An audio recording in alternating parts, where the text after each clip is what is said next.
Hey there and happy Monday. So I hope you guys had a good weekend. It was kind of a long weekend as far as taking a break from my stamp room, and yet this is where I need to be because I have a lot of cards to make to send out to you guys because of the awesome day that you gave me for free shipping last Wednesday. Thank you so very much. So yes, cards will be going out as soon as I can get them crafted. But the reason for my delay kind of is exciting. My sister was up visiting from Missouri, and we don't get to see each other very often. Even like when she came up for Christmas, we were gone for my son's football game, and so kind of missed that chance there. So because she doesn't come up very often, I tried to spend as much time as I could with her Thursday through yesterday. So thanks for allowing me to do that, but I'm back here with some inspiration. Hey there, Pam. I've got a little different coloring lesson for you today because I know you love coloring lessons. So here's my card, a very simple concept or idea card. And so I thought, let's start out Monday a little bit easier. So let me get my camera turned around and show you how to put today's card together. Here, so I'm going to be using that new stamp set, Courage and Faith, and that's been pretty popular too with you guys.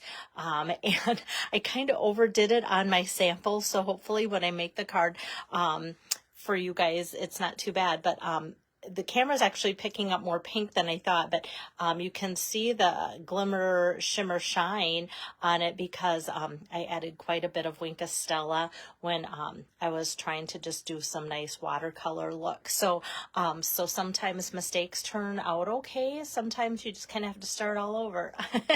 Thanks so much, Pam. Hi there, Joyce.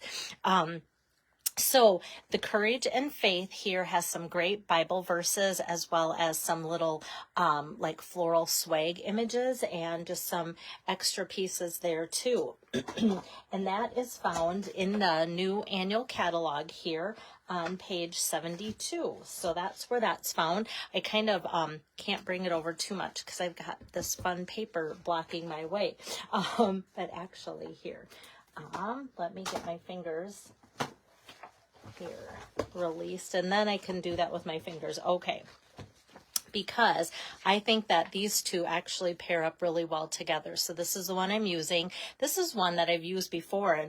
And do you ever flip to like a catalog page and see something you like and go, oh yeah, kind of like a squirrel moment where you get sidetracked and go, I need to pull that one out too. So so I thought these two could go together.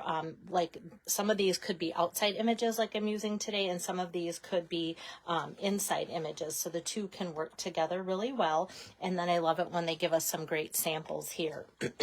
Now the paper that was holding my place is on page 129. So you'll see this huge, thick 12 by 12. So when I say huge, thick pile of fun paper, here it is. This is the Delightful Eclectic, and there's just so much. I really don't want, yes, I do want to go through it, but I don't think I will. So it starts out with these swans. And does anybody say, oh, Gloria Vanderbilt? Like, I feel like this is the Gloria Vanderbilt little emblem that's on her clothes. So that's what it reminds me of. But it pairs with so many different things within the catalog. So it's kind of fun to see some of those images. This pretzel one keeps calling my name. I don't know why. Like, I'm not really a pretzel lover. However, a few years ago at Disney, oh my goodness, they have the best like Mickey shaped pretzels with cheese sauce there, and they're just salted perfectly. Like I can pass up all pretzels except for at Disney World. And then this, I want to use some of these with you that are going to go with the cute typewriter from a new stamp set too, as well as like some of this fun like ledger notebook looking paper. So I'm excited about that. And then there's even more kind of here and like lemons for citrusy, daisy. So I kind of feel like it's just taking images from the catalog and trying to just incorporate different things there too. Strawberries. We went strawberry picking, I think, since I last talked to you too. And I've made 4 strawberry pies dies, and I don't know about you guys, but they go really fast when I give half of them away and have a college son home. All right, so Delightfully Eclectic Paper, that is normally $30. It's 15% off through the end of the month. So if you've already ordered through my faithful hostess, Linda Sampson, her code is actually still open. She wants to keep it open until like that July 6th debut of online exclusives, which I think is a great idea.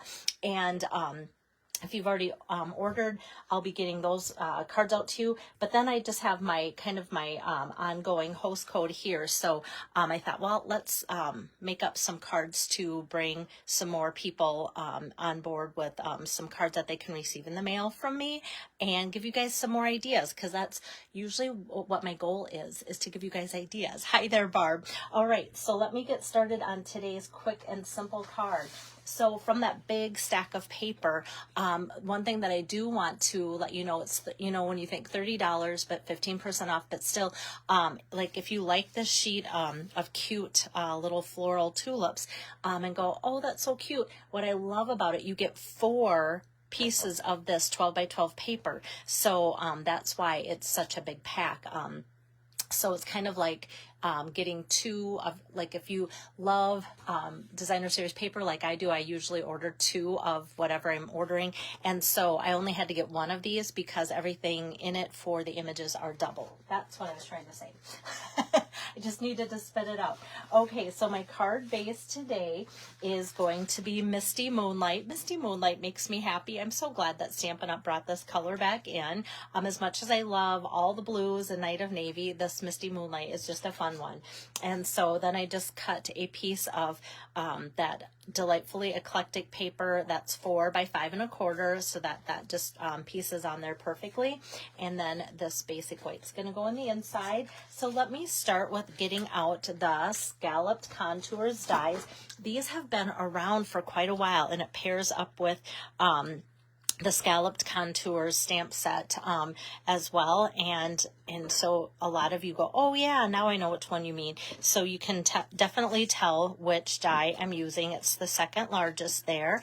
And you can tell like what stamp set now when you see these images too of what it might go to, and a fun scallop edge there. So these, like I said, have been around for a while, and it's very popular on its own. Not always do people buy dies all by themselves. This is one set of dies that a lot of people just have been using as a standalone, and either way it's fine. So I just think that the frames are really fun and very useful. So let me just take this and put this through here. Hey there, Linda. How are you today? And Deb too. Good. We got some more people coming on. All right. So let me just put that second to the largest die through there, and that's going to be the only die cutting we're going to do, because like I said, today we're going to go simple.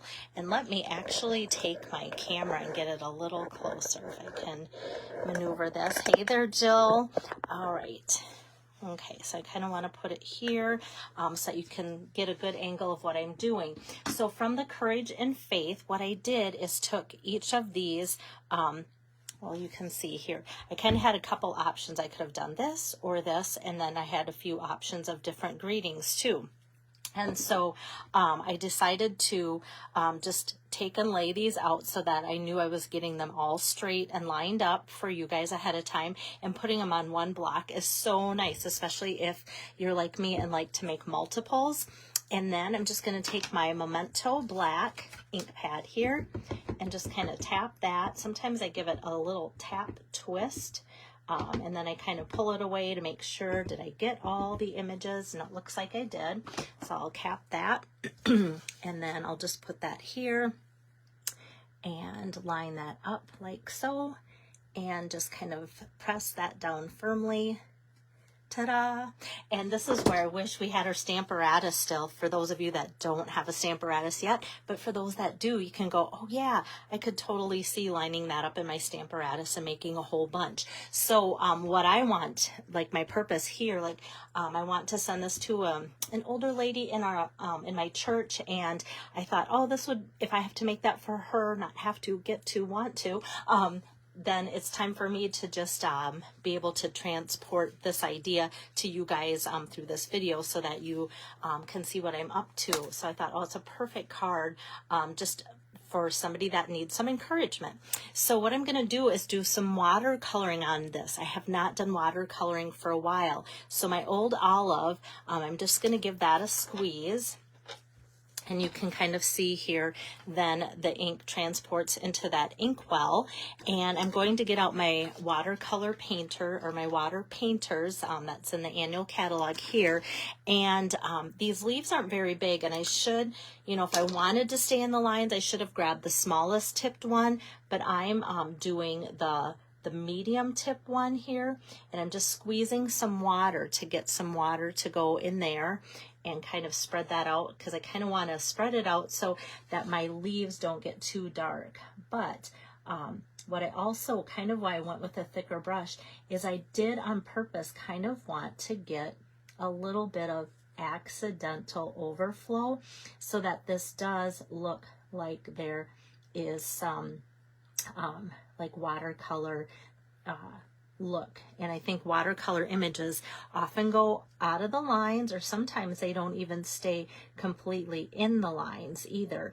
And the fun thing about watercolor is that there's always going to be some images that are lighter and darker too.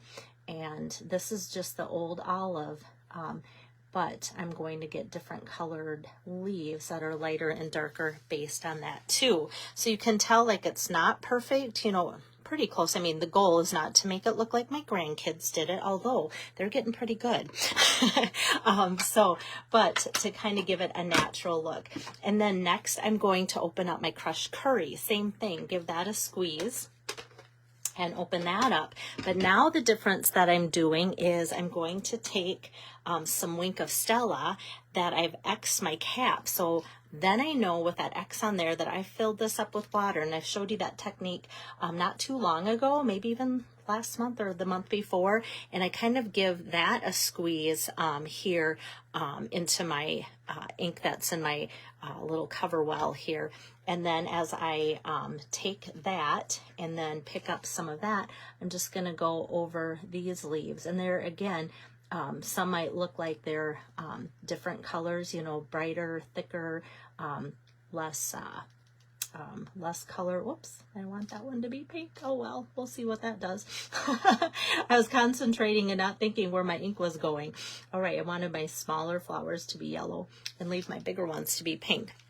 So, so there should be then a little shimmer and shine left from this. And then my last one here, is going to be, the pink. Hey there, Kelly and Connie. Thanks for bringing that, oh yeah, thanks for bringing that point to me, Pam. Does the water bleed into the back of the white paper? So yeah, that's what I wanted to show too. So, you can see there's nothing there, but I will say, depending on how much, this is just basic white. You could also, you know, use different other, like you could use vanilla with the same effect too. But like I said, I kind of went overboard with the amount of the Wink of Stella watered down that got on here. So I know when I flipped it over to put my dimensionals on, there was two little spots that kind of soaked through, but here you can tell it doesn't. So that kind of gives you an idea of how much water is not being used. And then next I'm going to use that brand new color, Bubble Bath. And I love your questions, so keep them coming if you ever have questions. And here's Fern. Okay, so you can already see this is the mess that I created here with like squeezing too hard my Wink of Stella, this one here, it's got the pink top. And so then what I did to kind of try and compensate is I just took my Bubble Bath, instead of squeezing my ink pad into this tray. I don't want to do that because then all of that, I'm going to have a forever sparkly ink pad, and I don't want that, even though it's pink. Pink and sparkles usually go together. But what I'm going to do is just drop some drops of the re-inker of the Bubble Bath right in there. And sometimes that's what I do, because sometimes just being able to squeeze that into here doesn't always work the best. And so what I did is gave this a nice generous squeeze, and all sorts of glimmer shimmer came out, and I'm like, oh, that's too much. So coming back with just the refill is going to give it more pink. Oh, even this is just, you guys, just too much. All right, I'm going to try and go over that yellow. That kind of worked, actually. I'm going to see here, and got some shimmer shine, lots of shimmer shine. So I probably could dilute with lots of drops of the re-inker here. Hope it ends up looking like I said, a flower. All right, so we've got that on there, and then now you can see that Pam on the back side, because more of the Wink of Stella watered down made it kind of go through. So that's what it will look like. So I hope that answered your question. So let me just close that up. And now for this, I'm just going to let that dry for a second here, and hopefully I didn't get that on my fingers and onto that. All right, so before I attach this to that, thanks, Linda. And I just, like I said, I think sometimes we just love to send encouragement cards. So that was kind of my goal today. So before I attach this onto here, what I brought out is the Night of Navy blue ribbon, but it's kind of that two-tone with the Night of Navy on the edges. Oh, you're so welcome, Pam. And so what it does is kind of coordinates with the Night of Navy and the flowers, and then the Misty Moonlight, the cardstock, that way too. So what I'm going to do is just lay this out and measure this piece here with my ribbon cutting scissors here. Just give that a snip, and then I'm just gonna take my adhesive and put that across the back, and then I can just take and tack this down, and then I kind of just run my thumb along there so that I'm not getting my ribbon too tight to make my paper go like that. So I think you guys can maybe relate to that too. So it just adds a little bit of a trim piece there, because the paper's pretty busy, and then I've got more flowers going on. It's just like, let's add a little bit of ribbon to kind of distract from all of that, add to it and such. And I'm not actually going to put any other embellishments on here. I think between the ribbon and, like I said, the busyness of the paper, and then this having a lot going on, I didn't want to add any extra pieces. I kind of experimented a little bit, and I thought, you know what, today less is more. Adding more would make it less. So now this I'm just going to just tip over, and I'm going to do like 5 dimensionals. 1, 2, 3, 4 in the corners, 1 in the middle, and just peel those off here like so. And then this can go right here in the center like so. And doesn't that come together really cute? So I've just incorporated the crushed curry and the bubble bath colors from these flowers, added it into there, and then, like I said, I'm just keeping it plain without any extra embellishments on there, keeping it more clean and simple. Hi there, Ev. And then just going to add for the inside a 4 by 5 1/4 piece of white.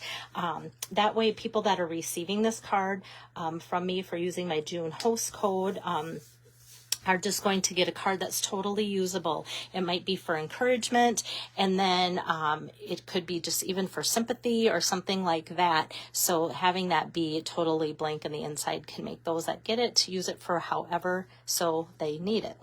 Thanks, Kelly. Yeah, so I'm really like excited to take this, you know, just that whole stack of paper from Delightfully Eclectic or other pretty designer series paper, and just pair up some of these different things here. I think these could look so pretty, even for wedding cards, things like that. And I just love it. Just love it. I feel like that's where Stampin' Up! Started, was just some floral and some sentiments, and that's kind of what got me hooked, obviously, years and years and years ago. So hopefully that's something that, whoa, kind of got crazy with my little telescoping arm. Hopefully that's something that can encourage you guys today or inspire you too. So thank you, Joyce. Yeah, so for those of you that haven't done a lot with watercoloring, sometimes just taking and stamping your images off to the side and just practicing a little bit, or just starting out slow and steady and not going overboard with water is important too. So hopefully today you've maybe just given that thought, like, like, oh, I haven't done that for a while, maybe I'll incorporate that into a card. Or if you've never done it before, hopefully today will inspire you to just try that too. So take care. My goal is to come back tomorrow with another card of inspiration for you guys as well. So have a fun evening. See you then. Bye-bye.